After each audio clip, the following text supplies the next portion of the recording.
لبيك اللهم لبيك لبيك لا کہ آپ نے کبھی ایسی پکار سنی ہے جو زمین سے نہیں دل سے اٹھتی ہو، ایسی پکار جو صدیوں سے گونج رہی ہے؟ کیا آپ نے کبھی ایسی آواز سنی ہے جو وقت سے نہیں ایمان سے نکلی ہو؟ یہ کہانی ایک شخص کی ہے جس نے سب کچھ قربان کیا صرف اللہ کی رضا کے لیے۔ یہ کہانی ہے ابراہیم علیہ السلام کی۔ ایک بچہ جو بتوں کے شہر میں پیدا ہوا مگر اس کا دل خالص تھا، ایک چھوٹا سا لڑکا جو سب سے الگ سوچتا تھا۔ جب سب نے کہا کہ یہ ہمارے خدا ہیں، اس نے کہا یہ تو بول بھی نہیں سکتے۔ ابراہیم نے سوال کیے جن کے جواب زمانے نے نہ دیے۔ جب سب نے سجدہ کیا پتھروں کو، اس نے سوال کیا یہ رب کیسے ہو سکتے ہیں؟ یہ نہ سنتے ہیں نہ بولتے ہیں۔ میرا رب تو وہ ہوگا جو ہر چیز پر قدرت رکھتا ہوگا۔ اگر سورج غروب ہو جاتا ہے تو کیا وہ میرا رب ہو سکتا ہے؟ اور پھر ایک دن اس نے سب بتوں کو توڑ دیا سوائے سب سے بڑے بت کے، اور کہا اس بڑے بت سے پوچھو تمہارے بت کس نے توڑے ہیں؟ لوگوں نے کہا یہ تو بت ہے، یہ کیسے بول سکتا ہے، یہ کیسے دیکھ سکتا ہے؟ تو آپ نے فرمایا پھر تم ایسے خدا کی عبادت کیوں کرتے ہو جو نہ دیکھ سکتا ہے، نہ بول سکتا ہے، نہ سن سکتا ہے؟ میں صرف اس کی عبادت کروں گا جو زندہ ہے، جو سنتا ہے، جو نظر نہیں آتا لیکن ہر جگہ موجود ہے۔ یہ اعلان تھا صرف ایک اللہ کا۔ یہ بات آگے بڑھی اور بادشاہ نمرود تک پہنچی جو کہ خود خدائی کا دعویٰ کرتا تھا۔ اس نے اپنے غلاموں کو حکم دیا کہ ابراہیم کو آگ میں پھینک دو۔ پھر آگ دہکائی گئی، لوگ ہنسے، نعرے لگے۔ 45 فٹ اونچی آگ جس کے پاس سے پرندہ بھی گزرے تو جل کر بھسم ہو جاتا، وہ آگ ابراہیم کے لیے تیار کی گئی۔ سب کا خیال تھا کہ آج یکتا پرست کا نام و نشان دنیا سے مٹ جائے گا اور آج کے بعد کوئی ہمارے بتوں کو برا نہیں کہے گا، اور ایک عبرت ہوگی کہ جو ایسی حرکت کرنے کی کوشش کرے گا۔ لیکن جب ابراہیم کو آگ میں پھینکا گیا تو حکم ہوا آگ ٹھنڈی ہو جا،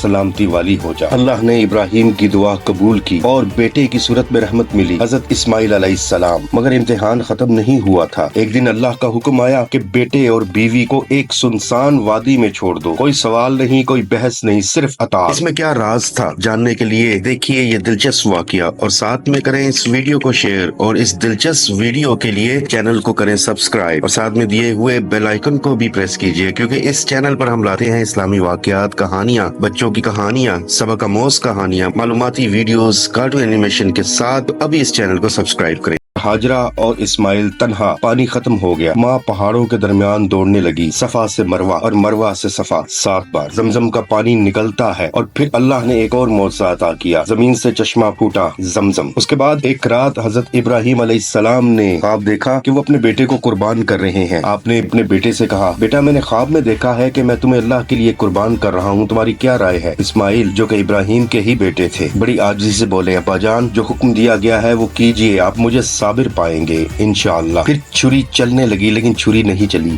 اللہ نے آواز دی اے ابراہیم تم نے اس خواب کو سچ کر دیا، اور اسماعیل کی جگہ جنت سے ایک مینڈھا بھیجا گیا۔ پھر ابراہیم اور اسماعیل علیہ السلام نے مل کر ایک گھر بنایا، نہ اینٹوں کا نہ سونے کا بلکہ خلوص قربانی اور بندگی کا۔ یہی ہے خانہ کعبہ۔ آج ہم حج کرتے ہیں، ہم صفا اور مروہ کے درمیان دوڑتے ہیں، ہاجرہ کی یاد میں زمزم پیتے ہیں، اس یقین کی علامت میں قربانی کرتے ہیں، اس ایمان کی عظمت میں، اور طواف کرتے ہیں اس گھر کے گرد جو بندگی کی نشانی ہے۔ ابراہیم علیہ السلام کا ہر عمل ہمیں ایک سبق دیتا ہے، ایمان، صبر اور قربانی کا۔ اللہ کو حضرت ابراہیم علیہ السلام اور ان کے کنبے کی یہ ادائیں، یہ قربانیاں اتنی پسند آئیں کہ اللہ تعالیٰ نے رہتی دنیا تک حج کے اراکین میں یہ تمام عوامل شامل کیے، اور سب سے بڑھ کر اللہ پر مکمل بھروسہ۔ یہی ہے حج کا اصل پیغام، اور یہی ہے زندگی کا اصل مقصد۔ حج صرف سفر کا نام نہیں ہے، یہ وعدہ ہے، وہ وعدہ کہ ہم صرف اللہ کے ہوں گے، اور وعدہ کہ ہم اپنے نفس، خواہشات اور دنیا کو قربان کریں گے اور اللہ کو اپنائیں گے۔ تو آئیے حضرت ابراہیم علیہ السلام کی راہ پر چلتے ہیں کہ یہی قربانی ہے، یہی اطاعت ہے، اور یہی اصل حج ہے۔